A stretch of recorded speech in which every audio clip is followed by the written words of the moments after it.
नमस्कार दोस्तों, जब भी महाभारत काल के सर्वश्रेष्ठ योद्धाओं का नाम लिया जाता है तब दो योद्धाओं का नाम अवश्य लिया जाता है। भगवत गीता के निमित्त बनने वाले महाबाहु शक्रनंदन अर्जुन और दिग्विजय यात्रा के नायक वैकर्तन सूर्यनंदन कर्ण। आज के समय में बहुत से लोगों के मन में प्रश्न है कि इन दोनों में श्रेष्ठ कौन था। महाभारत ग्रंथ में अलग अलग महात्माओं ने इन दोनों ही योद्धाओं का यशगान किया है, परंतु श्रेष्ठ होने का मापदंड केवल इसी आधार पर किया जा सकता है कि जब कभी भी कर्ण और अर्जुन आमने सामने आए तो दोनों ही योद्धाओं में से अधिकतर विजय किसकी हुई है। और आज हम यही करने वाले हैं। महाभारत ग्रंथ से ही देखेंगे कि कर्ण और अर्जुन का द्वंद्व कितनी बार हुआ है और कौन अधिकतर विजेता के रूप में आगे आया है।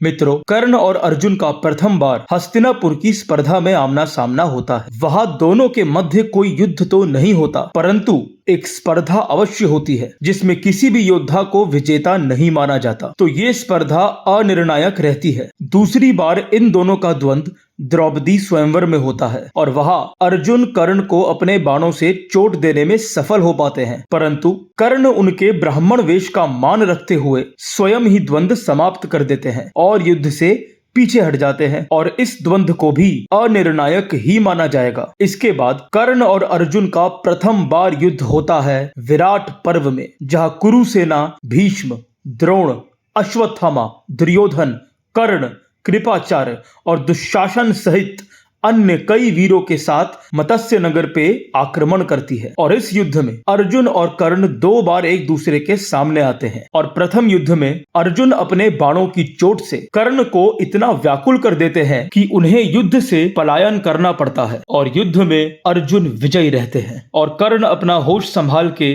जब पुनः युद्ध करने आते हैं तब इस युद्ध में अर्जुन कर्ण को बाणों से आच्छादित कर इतना घायल कर देते हैं कि उनकी आंखों के आगे अंधकार छा जाता है और कर्ण पुनः एक ही युद्ध में दूसरी बार अर्जुन से पराजित हो जाते हैं। इसके बाद कुरुक्षेत्र में दोनों ही योद्धाओं के मध्य कई बार युद्ध की स्थिति उत्पन्न हुई। युद्ध के 12वें दिन अर्जुन और कर्ण का भयंकर द्वंद्व होता है और इस द्वंद्व में कर्ण के देखते देखते अर्जुन उनके दो भाइयों का वध कर देते हैं और कर्ण को उनके उद्देश्य से विमुख करके इस युद्ध में विजयी होते हैं। युद्ध के 14वें दिन पुनः कर्ण अर्जुन का घमासान युद्ध होता है और इस युद्ध में अंत में अर्जुन कर्ण के सारथी और घोड़ों का नाश कर देते हैं। उनके धनुष और ध्वज को काट के उन्हें अपने बाणों से अत्यंत पीड़ित करते हैं। इस अवस्था में कर्ण ये भी नहीं सोच पाते कि उन्हें आगे क्या करना चाहिए, यहाँ तक कि उनके रथ को भी खंडित कर देते हैं और कर्ण के प्राणों की रक्षा के लिए अश्वत्थामा उन्हें अपने रथ पे बिठाते हैं और अर्जुन से युद्ध करना आरंभ करते हैं। इस युद्ध में भी अर्जुन ही विजय रहते हैं। इसके बाद रात्रि को हुए युद्ध में पुनः कर्ण और अर्जुन सम्मुख आते हैं और एक दूसरे को बहुत से बाणों की वर्षा से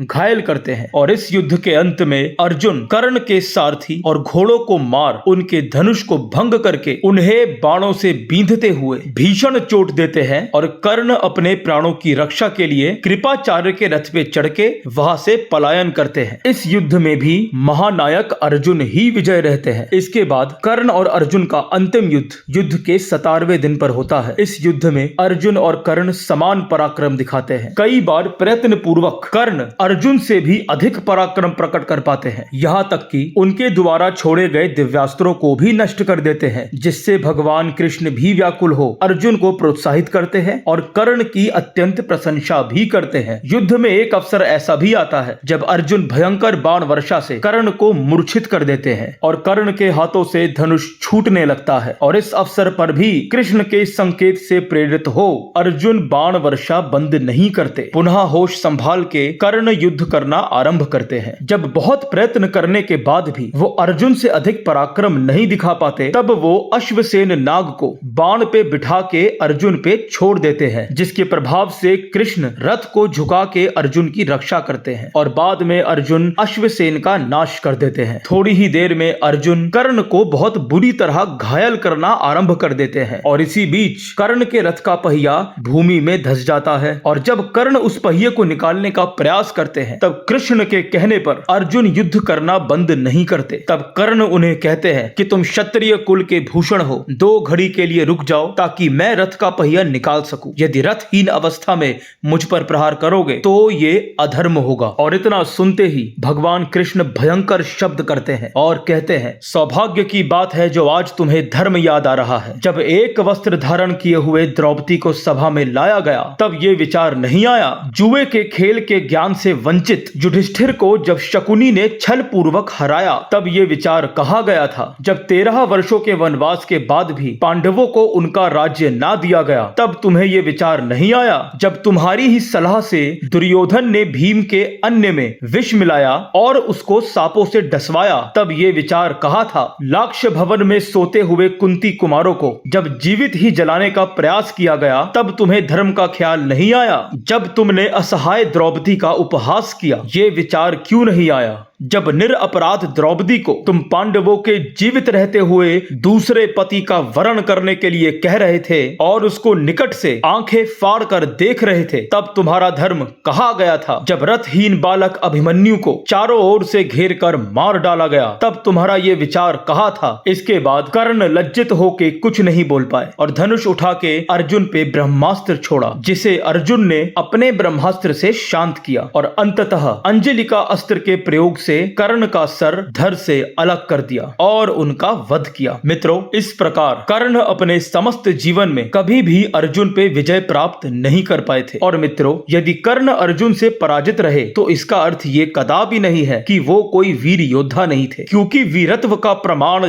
जय या पराजय नहीं होता, अपितु किसी भी स्थिति में युद्ध भूमि से पलायन ना करना, चाहे मृत्यु ही क्यों ना आ जाए, ये भी वीरता की ही निशानी है। कर्ण इतने धुरंधर थे कि चाहते तो देवताओं पर भी विजय प्राप्त कर सकते थे। उन्होंने अकेले ही घटोत्कच के राक्षस सेना को खदेड़ दिया था। परंतु हमें समझना चाहिए कि उनका द्वंद साक्षात नर अवतार अर्जुन से हो रहा था। वो अर्जुन जिन्होंने रुद्रदेव महादेव को, जिनके सामने अन्य प्राणी निमिष मात्र के लिए खड़े तक नहीं रह सकते, उन्हीं महादेव से भुजाओं से युद्ध किया था और उन्हें संतुष्ट कर उन्हें प्रसन्न किया था। सूर्यपुत्र कर्ण निसंदेह महाशक्तिशाली योद्धा थे, परंतु महानायक अर्जुन अद्वितीय थे। उनकी तुलना कुरुक्षेत्र के किसी भी अन्य योद्धा से करना संभव है ही नहीं। धन्यवाद मित्रों।